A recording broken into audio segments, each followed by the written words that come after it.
왜냐하면 우리가 이미 어, 국제사회에다가 약속한 탄소 감축 목표가 있어요. 예. 우리가 2030년까지 2018년 대비해서 40%를 감축해야 됩니다.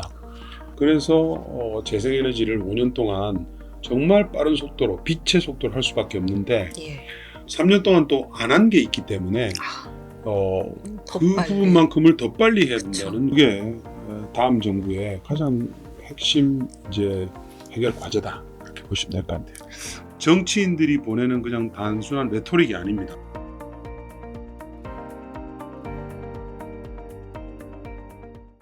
안녕하세요. 빅터뷰 인사드립니다. 주식시장은 늘 새롭습니다. 과거와 똑같이 반복되는 것 같으면서도 새로운 룰을 만들어내고 또 같은 주도 섹터 안에서도 또 다른 주도주를 만들어내며 새로운 양상으로 발전해 나갑니다.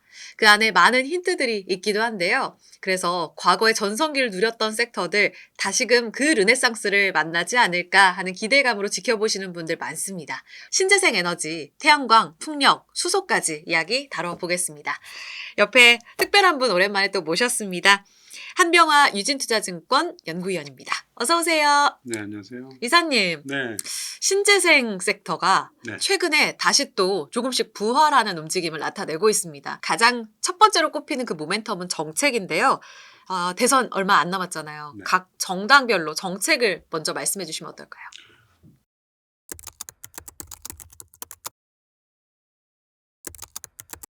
우리나라는 지금 현재 민주당 정책은 재생에너지 중심입니다. 다른 에너지원들에 대해서는 그냥 유지하는 정도, 예를 들면 원전 같은 케이스죠. 유지고 재생에너지를 빠르게 다음 5년 동안 이제 확대를 해야 된다. 이런 정책은 이미 발표가 된 바 있고요. 반면에 이제 국민의힘은 지금 현 정부와 같은 궤입니다. 원전을 중심으로 성장을 해야 된다. 그래서 원전만 아마 굉장히 강하게 성장시키는 그런 전략이 돼서 양당이 뚜렷하게 이제 차별화가 된다고 할 수가 있겠습니다.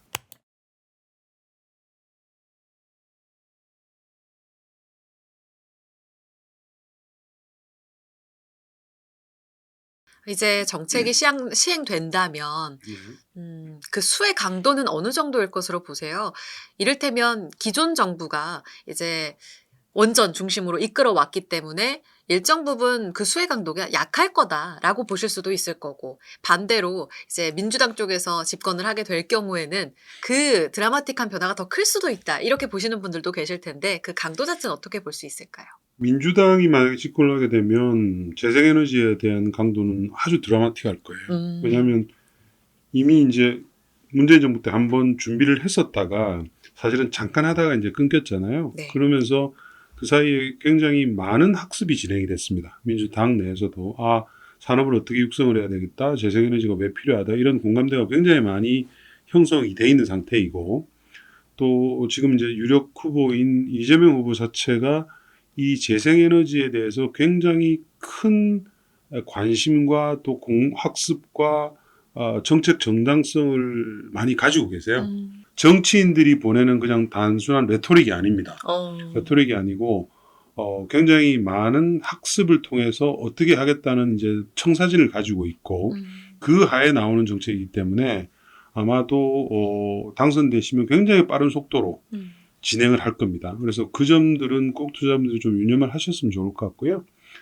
반면에 이제 그 국민의힘 쪽은 원전에 대해서 굉장히 강하게 계속 말씀을 하고 계시죠. 그거는 현 정부 측하고 똑같기 때문에 사실은 국민의힘이 되면 재생에너지를 막 이렇게 뭔가를 활발하게 하겠다는 것은 조금 그 일부분 정도일 것이고, 원전 정책의 중심 정책이 계속 이제 강하게 진행될 거라서 재생에너지는 별로 재미가 없겠죠.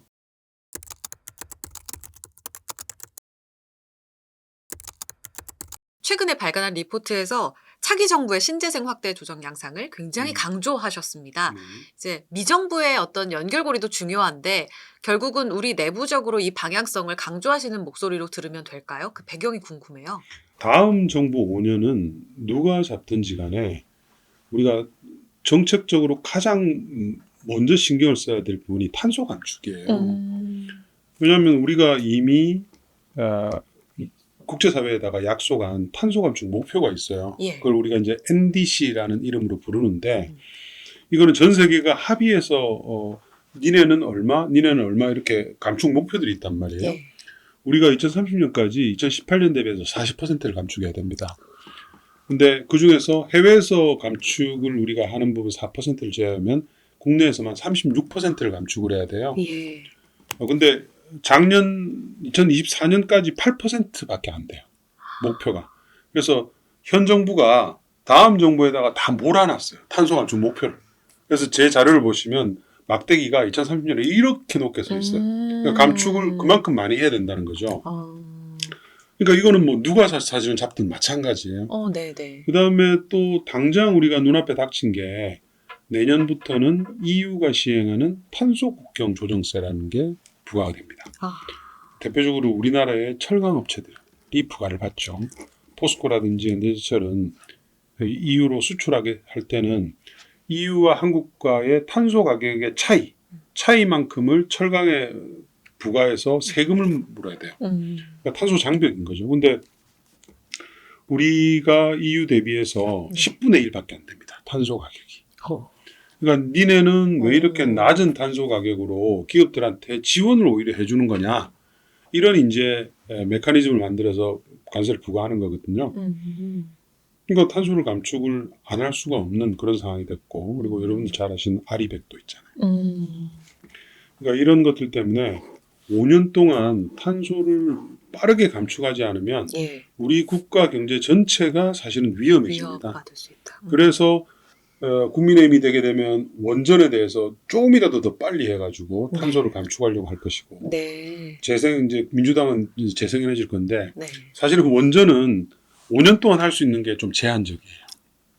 그렇죠? 신설하게 되면 10년이 우리나라도 10년 걸리고, 맞아. 그래서 재생에너지를 5년 동안 정말 빠른 속도로 빛의 속도로 할 수밖에 없는데, 예. 문제는 이제 현재 정부 윤석열 정부 3년 동안 우리나라가 거의 제가 봤을 때는 전 세계 국가 중에서 거의 유일하지 않을까 싶어요. 어쨌든 OECD 국가 중에서는 우리가 유일할 거예요. 재생에너지 설치량이 후퇴한 국가입니다. 우리나라가. 문재인 정부 말기에 제일 많이 했을 때 거의 5기가 육박했었는데 예. 아마 올해는 3기가가 좀 안 될 것 같아요. 3년 동안 또 안 한 게 있기 때문에 그 빨리. 부분만큼을 더 빨리 해야 그쵸. 된다는 그런 이제 말이 되는 거죠. 그래서 그게 다음 정부의 가장 핵심 이제 해결 과제다. 그렇게 보시면 될 것 같아요.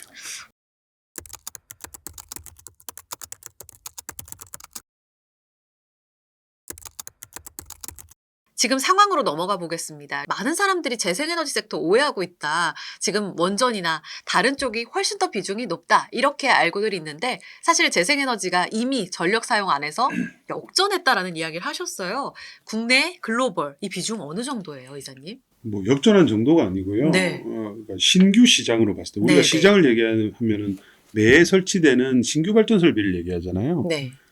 작년 기준으로 보면 전체 신규 발전 설비의 89%가 풍력 태양광입니다. 그러니까 사실은 다른 발전원은 낄 틈이 별로 없을 정도로 이미 압도적인 점유율을 가지고 있죠. 장악했네요. 그럼요. 네, 네, 네. 그리고 원전 플러스 화석연료는 작년에 처음으로 신규 설비 비중이 7%로 10% 선이 무너졌어요. 그러니까 시장은 이미 재생에너지로 왔다는 거죠. 예. 왜 그러냐 하면 발전 단가의 하락이죠. 네, 경제성을 경제성. 풍력 태양광이 지금 압도적으로 가지고 있어요. 네. 뭐 원전이든 천연가스든 석탄이든 어떤 발전원과 부딪힌다 하더라도 가격 경쟁력이 높기 때문에 발전 사업이 유럽도 그렇고 미국도 그렇고 민영화돼 있잖아요. 예. 그러니까 발전 사업자 입장에서는 당연히 가장 싼 원가를 가진 에너지원을 먼저 택할 수밖에 없는 거죠. 네. 그래서 지금은 재생에너지 위주로 이제 완전히 돌아가고 있고요. 재생에너지 위주로 이렇게 돌아가다 보니까 이게 전력 시장이라는 것이 재생에너지가 많아지면 불안정해지죠. 간헐적으로 왔다 갔다 한 발전원이 되면 예.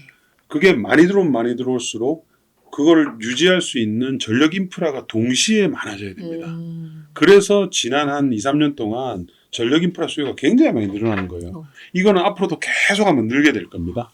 근데 여러분들은 주식하시는 분들은 아마 그 전력 인프라 관련 국내 주식들의 주가가 굉장히 많이 온 걸 이미 경험을 하셨잖아요. 맞아요. 그러면 그거 경험을 하셨으면 아 재생에너지가 저만큼 지금 많아지고 있구나 이걸 이제 느끼셔야 되는데 우리는 그건 못 느끼시고 아 원전이 많이 늘어나나 이렇게 이제 생각을 하시는 거죠. 맞아요. 그러니까 작년에 아주 단적인 예로 숫자만 얘기하면 풍력 태양광을 합쳐서 네. 신규 발전 설비가 글로벌리 560기가와트가 설치가 됐어요. 어느 정도예요? 560기가와트면 우리나라 전체 지금 발전 캐파가 130기가와트니까 우리나라 발전 캐파의 거의 4배 이상의 이 신규 발전소, 태양광 풍력 발전소가 작년 한 해에 설치된 거죠. 그 반면에 작년에 원전의 설치량은 신규 설치량은 네. 딸랑 2.8기가입니다. 기존 오래된 원전은 없어지면서 마이너스가 되고 신설이 이제 중국에서 일부 좀 되고 작년에는 이제 미국에 2.2기가 설치가 됐어요.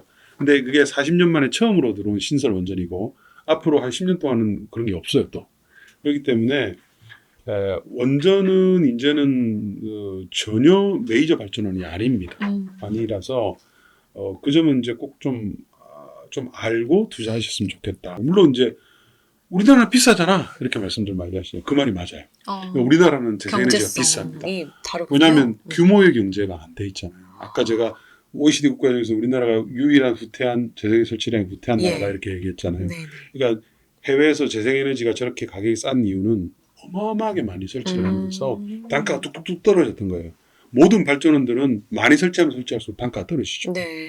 그래서 이제 그게 이미 달성이 됐는데 우리나라는 안 했기 때문에 상대적으로 굉장히 높은 거죠. 그래서 만약에 다음 정부에서 앞으로 많이 하게 되면 우리도 굉장히 빠른 속도로 떨어질 거고요.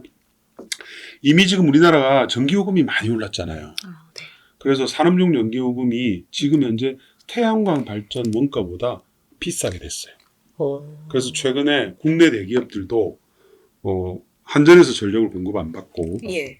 태양광 발전이라든지 재생에너지에서 전력을 공급받는 그런 이제 계약들을 굉장히 활발하게 많이 추진하고 있어요.